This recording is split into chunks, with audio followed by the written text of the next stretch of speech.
Salam, selamat Paskah saudara. Senang bisa kembali berjumpa dengan saudara dalam Light of Revival, renungan firman Tuhan yang akan memberkati kita sepanjang hari ini. Mari kita melihat ayat kita, Lukas 22 ayat 50 dan 51. Dan seorang dari mereka menyerang hamba imam besar sehingga putus telinga kanan. Tetapi Yesus berkata, "Sudahlah itu." Lalu ia menjamah telinga orang itu dan menyembuhkannya. Kasih ilahi.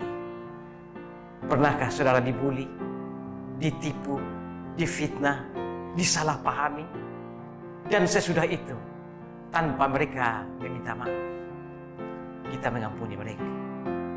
Sukar bukan? Dan itu adalah sesuatu yang alamiah. Itu adalah sesuatu yang lumrah. Itu adalah sesuatu yang manusiawi.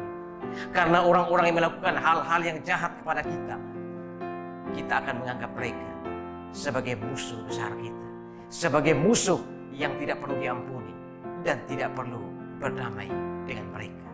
Namun saudara, pagi ini mari kita lihat seperti apa tindakan juru selamat kita. Ketika ada di Taman Getsemani, tibalah serombongan orang datang untuk menangkap Yesus dengan dipandu oleh sang murid yang berkhianat, yaitu Yudas Iskariot. Murid-murid yang ada bersama Yesus di Taman Getsemani itu, kemudian salah seorang dari mereka, yaitu Petrus, menghunus pedang lalu menyerang hamba imam besar itu sehingga putus telinganya.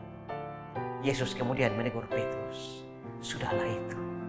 Dia lalu menjamah telinga orang itu dan menyembuhkannya. Saudara-saudara, bukankah orang-orang rombongan orang yang datang ini, mereka akan menangkap Yesus, menyiksanya, mencambuknya, dan pada akhirnya mereka akan menyalibkan dia di atas kayu salib. Tetapi saudara, mengapa Yesus menyembuhkan orang ini?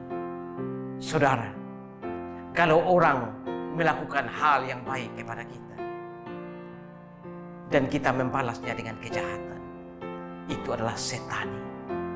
Kalau orang berbuat jahat kepada kita dan kita membalasnya dengan kejahatan, itu manusiawi. Tetapi saudara, jika orang berbuat jahat kepada kita, tapi kita membalasnya dengan kebaikan, itu ilahi. Dan saudara-saudara, inilah yang Yesus tunjukkan ketika ada di Taman Getsemani. Ketika salah seorang murid menghunus pedang, memutuskan telinga imam besar, Yesus kemudian mengampuni dia, menyembuhkan telinga dari hamba imam besar itu.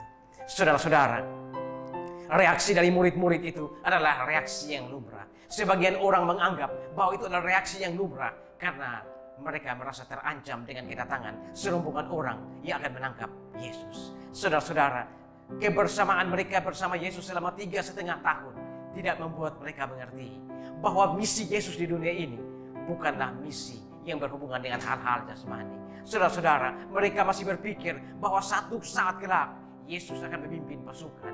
Yesus akan menjadi kepala pasukan, menjadi raja untuk membebaskan mereka dari penjajahan Romawi. Kebersamaan selama 3,5 tahun, mereka belum mengerti bahwa perjuangan Yesus dalam dunia ini adalah perjuangan rohani. Bukanlah perjuangan melawan darah dan daging, tapi perjuangan melawan pemerintah-pemerintah, penguasa-penguasa, roh-roh jahat di udara.